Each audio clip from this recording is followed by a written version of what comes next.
This deep dive is powered by Growth Suite. Growth Suite helps you to run smart discount campaigns on your store.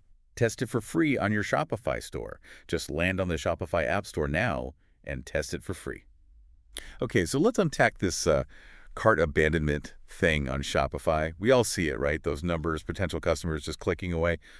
But what if we kind of flip the script? How do you mean? Well, instead of just seeing lost sales, what if we looked at those abandoned carts as, I don't know, like a goldmine of untapped potential? That's a really, really good way to frame it, actually. Yeah, because while, a high abandonment rate can feel like a bit of a punch to the gut, Totally. it's also, well, it's data. It's rich data pointing us right to where we can improve and recapture revenue that's basically right there, almost in our grasp. The scale of it is just, it's huge. Absolutely huge. I mean, the 2024 figures show an average rate around, 70%? Just let that sink in for a second. 70.19%, yeah. So for a store doing, let's say, $50,000 a month, that's potentially like $35,000 worth of sales. Just poof, gone. Vanishing. Exactly. It's a staggering figure. But like you said, it's also a massive opportunity if we can figure out why it's happening and, crucially, how to bring those shoppers back. Right. And think about it this way. That 50-day you're making, that might only be, say, 30% of your real potential if you were nailing cart recovery. Whoa. So you're saying the total pie could be much bigger? Potentially, yeah. Maybe closer to $116,000 in monthly revenue if that 50K is just the 30% that completes the purchase. It just shows the scale we're talking about. Okay, right. So our mission today isn't to sort of wallow in those lost sales, but to give you the strategies to get them back and fuel some serious growth. Exactly. We're going to dissect why people bail, look at building recovery systems that actually work, like on autopilot, and highlight the best strategies and tools to turn those almost sales into actual orders. The goal is for you listening to walk away with concrete steps, stuff you can do right away. And just to make sure we're all on the same page, terminology-wise, it's important to distinguish between two types, right? Our sources talk about abandoned carts. That's when someone adds stuff but never even starts the checkout. Okay. And then there's abandoned checkouts. That's where they start filling in their details, name, address, whatever, but then leave before paying. Okay. That distinction feels really important because someone who didn't even start checkout might need a different kind of nudge, right? That's totally different compared to someone who is maybe just one click away from buying. Your recovery strategy needs to be tailored. Gotcha. Now, let's just ground this in some broader numbers for context. Lay it on us. So the overall e-commerce abandonment rate is floating around 69.57%. But here's the kicker. Mobile. Oh, yeah. I bet that's higher. Way higher. It jumps to something like 85.65% on mobile devices. Desktop is lower, closer to 70%. 85% on mobile. That's wild. So much browsing happens on phones, but maybe the checkout friction is just too high. That's exactly the question it raises. Is the mobile checkout experience smooth enough? Clearly, often it's not. And it's not the same everywhere, right? Yeah. Like different industries must see different rates. Absolutely. Fashion, for instance, often has higher rates. Maybe more impulse browsing, comparing lots of items. Yeah, makes sense. Window shopping. Whereas electronics, especially big-ticket items, you'd expect a longer consideration period, maybe lower abandonment during checkout, but more browsing beforehand. That's a key point. The journey varies. So what happens after someone abandons? Is that sale just lost forever? Not always, thankfully. Some shoppers do come back later and buy. They're your prime targets for recovery. Okay, good. Others might buy from a competitor, or maybe they find it in a physical store instead. And yeah, some just abandon the idea completely. Understanding those paths helps us focus, I guess. Focus on the ones we can actually win back. Exactly. So let's get into the nitty-gritty, the reasons. Why are people leaving these carts behind? All right. Reason number one. By a long shot, apparently.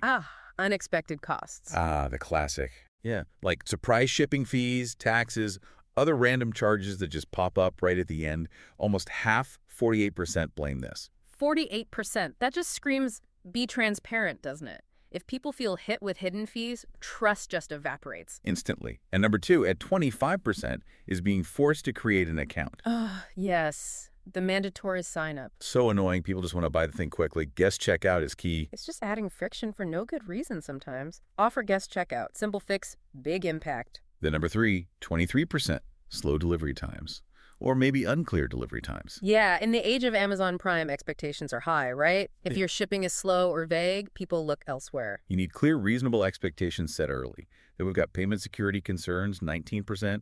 People are still wary online. Understandably so. You need those trust signals, security badges, logos of payment methods people recognize. It all helps. Definitely. And then a complex checkout process, 17%. Too many steps, too many fields. Just makes people give up. Streamlining is crucial. Keep it simple. Keep it intuitive. Also important, not being able to see the total cost upfront, 16%. Related to the first point, really. Transparency again. Website performance issues, like slow loading pages, 14%. That'll kill conversions. Patience is thin online. Unsatisfactory return policies, 13%. If returns look like a hassle, people hesitate. Clear and fair return policy is a must. And finally, limited payment options, 11%. Not offering PayPal or Apple Pay, for example. Yeah, you need variety, meet people where they are, and of course there are other things too, like lack of social proof, no discounts, just browsing. Right, sometimes it is just browsing. But a smooth experience might bring them back later. Okay, so we know why. But the impact. We touched on revenue loss, but what else does high abandonment hurt? Well, the lost revenue is obvious, but think about the wasted acquisition costs. Oh, good point. You spent money on ads, on content, whatever to get that person to the checkout, and then nothing. That marketing spend is just gone. Yeah, ouch. Like guiding someone to your door and then they just walk off. Exactly that. And there's opportunity cost too. The time your team spent on that person could have gone towards converting someone else. And it affects future potential too, Yeah. right? Losing that first sale. Definitely impacts customer lifetime value.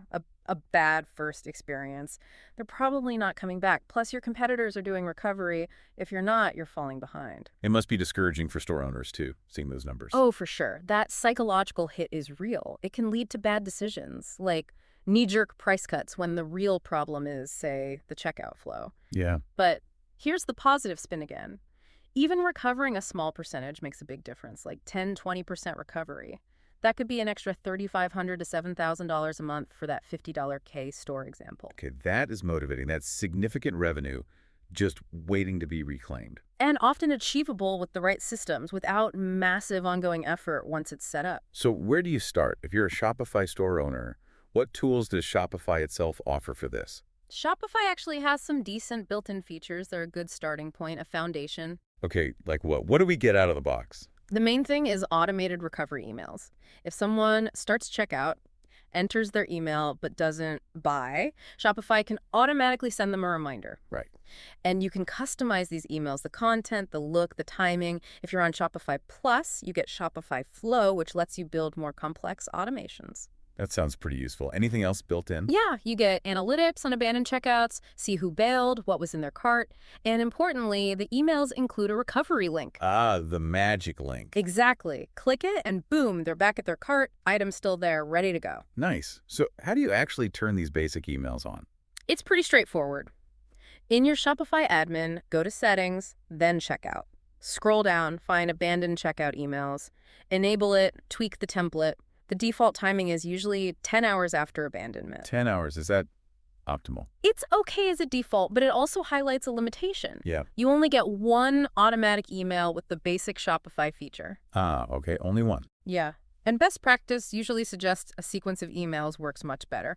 Plus, the customization is a bit limited compared to dedicated apps. It only catches people who entered their email. Right. Not the abandoned cart people, only abandoned checkout with an email. Exactly. And there's no built-in SMS recovery, and segmentation is very basic. So, good starting point, but probably not enough for serious recovery. For most stores wanting to maximize recovery, you'll likely need to go beyond the native tools, which leads us to building a really effective email recovery strategy. Okay, let's dive into that.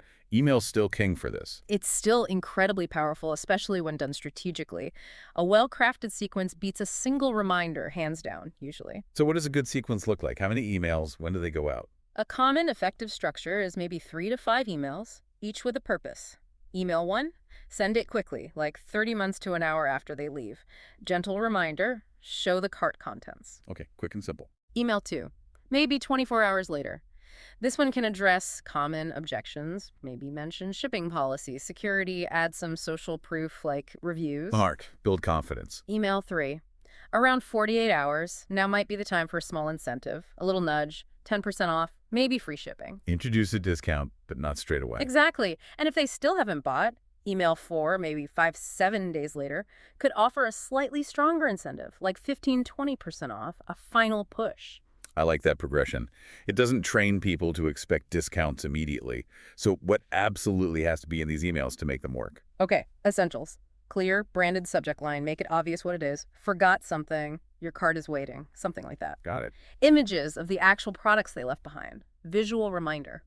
Crucial. Yeah, reminds them what they liked. Personalization. Use their name, reference the items, makes it feel less generic. Definitely. A single obvious call to action. Big button, complete purchase, return to cart. Make it unmissable. Don't make them hunt for it. Mobile optimization. Cannot stress this enough with those mobile abandonment rates. Emails must look good and work well on phones. Responsive design, yeah. And of course, that direct recovery link. One click, straight back to the pre-filled cart. Perfect. Simple, direct. Are there any, psychological tricks we can use? Yeah, you can definitely leverage some psychology, scarcity, only 3 left, or offer ends soon, if it's true. Creates urgency. Social proof, see what other customers are saying with a snippet of a good review. Builds trust. Loss aversion, don't miss out on these great items.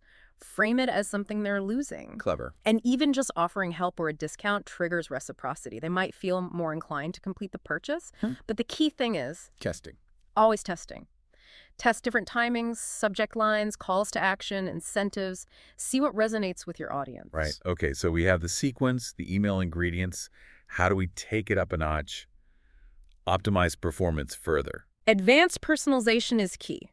Go beyond just the name. Maybe dynamic product recommendations. You like X, maybe you'll like Y. Ooh, smart cross-selling, upselling. Time-sensitive messaging linked to sales events. Location-based stuff if you can. And segmenting your audience is huge. How so? Well, a first-time visitor who abandons might get a different message, maybe a welcome offer, compared to a loyal customer who abandons. Tailor the approach. Makes total sense. Treat different customers differently. What about those incentives? We talked about delaying them. Yeah, the strategic progression. Don't lead with your best offer. Start with reminders, focus on benefits. Then, if needed, introduce a small discount, then maybe a slightly larger one later. Maximize full price conversions first. Good discipline. And tracking success, what metrics matter most here? You need a dashboard for this. Key KPIs. Open rate, click-through rate, specifically on that recovery link. The actual abandoned cart recovery rate, the percentage you win back. Revenue recovered, the dollar amount. And ROI, did the recovered revenue outweigh discount costs, app costs, etc. Okay, a full picture. And track your A/B tests rigorously. Subject lines, send times, CTAs, content, discount levels, test everything systematically. Email is clearly a powerhouse. But what about mobile? Those crazy high abandonment rates. SMS seems like a logical next step. SMS is definitely worth considering, especially for mobile abandoners. Yeah. The immediacy is incredible, like 98% open rates within minutes. Wow. You can't ignore that. It cuts through the noise in a way email sometimes can't. Higher engagement often, less inbox competition. It's direct. But it feels more intrusive.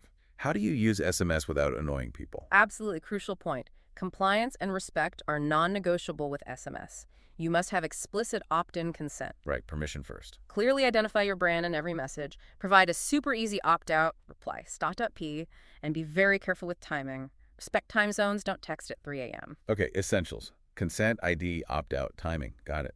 What makes a good recovery text? Keep it short, super short, under 160 characters ideally. Direct, like, hey, name, still thinking about the product, finish checkout here, link. Personalize if you can. Clear CTA with that short link. And maybe gentle urgency, but nothing too pushy. And frequency. How many texts are okay? Less is more with SMS. First one, maybe 1 to 2 hours after abandonment. A follow-up, maybe 24 hours later, max.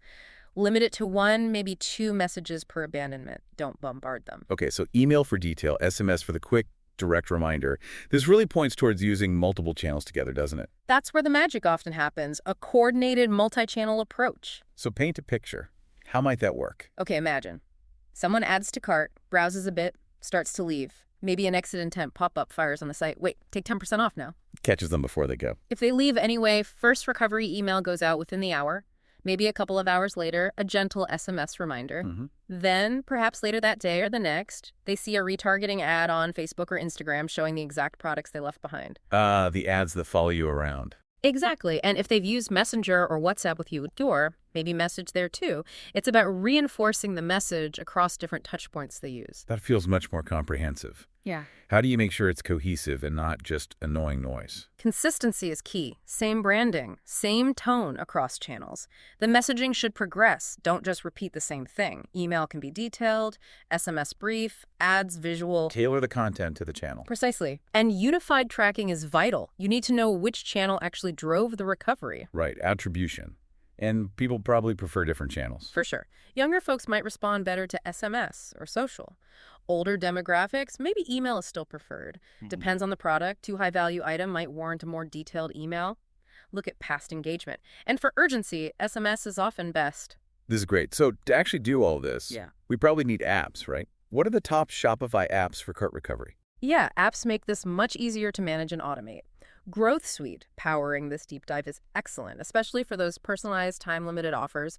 Really builds urgency effectively and integrates smoothly. Okay, Growth Suite for personalized offers. What else is popular? Omnisend is a strong all-rounder, great for email workflows, easy to use. Klaviyo is a powerhouse for advanced segmentation and analytics. If you want deep personalization, it's top tier. Klaviyo for data lovers. Kinda, yeah. Cartly uses gamification like spin-to-win pop-ups, makes it more interactive. Push Owl is focused on web push notifications, good if you don't have email phone. Push notifications, interesting. FX SMS is solid for dedicated SMS campaigns, handles compliance well. And Recover My Cart focuses specifically on Facebook Messenger recovery, which can have great open rates. Wow, lots of options. How do you even choose? Think about which channels do you want? How much automation and customization do you need? What are the analytics like? What's the pricing model? And crucially, is it easy to use? Try some free trials if possible. Good advice. What if someone's already using a big email platform like Klaviyo or MailChimp? Can they handle recovery through that? Oh, absolutely. Most major email marketing platforms integrate well with Shopify and have dedicated abandoned cart features. Klaviyo's integration is famously deep. HubSpot offers it as part of its wider marketing automation. MailChimp is user-friendly and integrates solidly too. So how do you set that up? Connect Shopify to, say, Klaviyo for this. Generally, you install the platform's Shopify app that syncs customer and cart data. Then, within Klaviyo or MailChimp, you set up the abandonment trigger, build your email workflow, design the templates, and then test. Test, test, test. Seems to be a theme. Any common mistakes when using these integrations? Yes. Big one. Sending duplicate messages. Make sure you turn off Shopify's native abandoned checkout emails if you're using an external platform. Ah, good catch. Avoid double messaging. Check for data sync delays. You want emails triggered quickly. Make sure all the cart data, products, prices pulls through correctly. And always test the recovery links themselves. Make sure they actually work and restore the cart properly. Okay, super practical tips. Now, we've talked a lot about recovering carts, but prevention is better than cure, right? Yep. How do we stop people abandoning in the first place? Exactly. Addressing the root causes is the best long-term play. Number one cause was unexpected costs, so transparent pricing. Show everything up front. Show shipping costs early. Highlight free shipping thresholds clearly. Include tax estimates before the final step if you can. No hidden fees, period. Makes sense. What else can we optimize on the store itself? Streamline that checkout. Offer guest checkout huge. Minimize form fields. Only ask for what you absolutely need. Consider single-page checkout. Show a progress bar. Use address autocomplete. Make it fast and easy. Reduce friction everywhere. What about building trust? Crucial. Display security badges like Norton, McAfee. Show logos of trusted payment providers, Visa, PayPal, etc. Use real customer reviews and testimonials. Have a clear, easy-to-find return policy. And make your contact info obvious. Phone, email, chat. Show you're a real business. And payment options. More is better. Generally, yes. Offer major credit cards, PayPal, Apple Pay, Google Pay, Shop Pay. Consider buy now, pay later options like Klarna or Afterpay, especially for higher AOV items. If you sell internationally, offer local payment methods and maybe multi-currency. Give people their preferred way to pay. Okay, so we've optimized the store. We've got recovery emails and maybe SMS flying out. How do we know if it's actually working? Measuring success. You absolutely have to measure. Key metrics, those KPIs again. Your overall abandoned cart recovery rate. What percentage are you winning back? Total revenue recovered? The actual cash. ROI, is it profitable? Average recovery time, how long does it take? And recovery channel effectiveness. Is email working better than SMS for you or vice versa? What are good benchmarks? What recovery rate should we aim for? A good target for a well-optimized system is generally in the 10% to 20% range. For recovery emails, you might aim for 40–60% open rates, 10–20% click-through on the recovery link. SMS might even hit 15–25% conversion rates sometimes. Okay, gives us something to shoot for. Yeah. And how do we track this properly? UTM parameters are your best friend.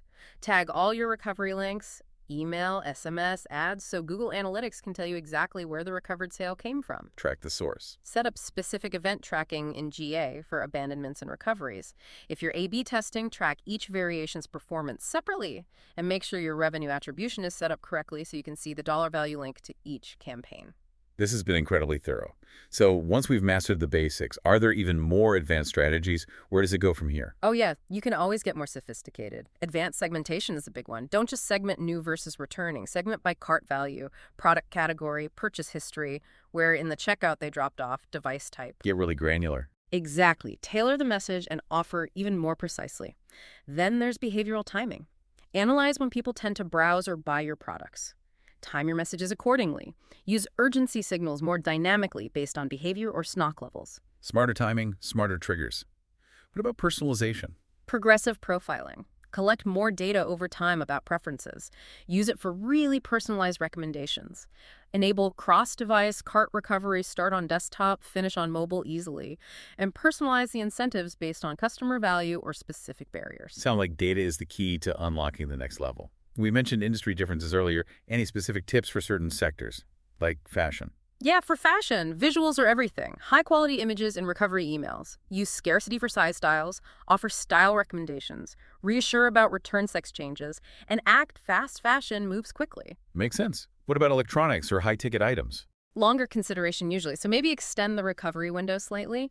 Focus heavily on warranties, guarantees, return policies.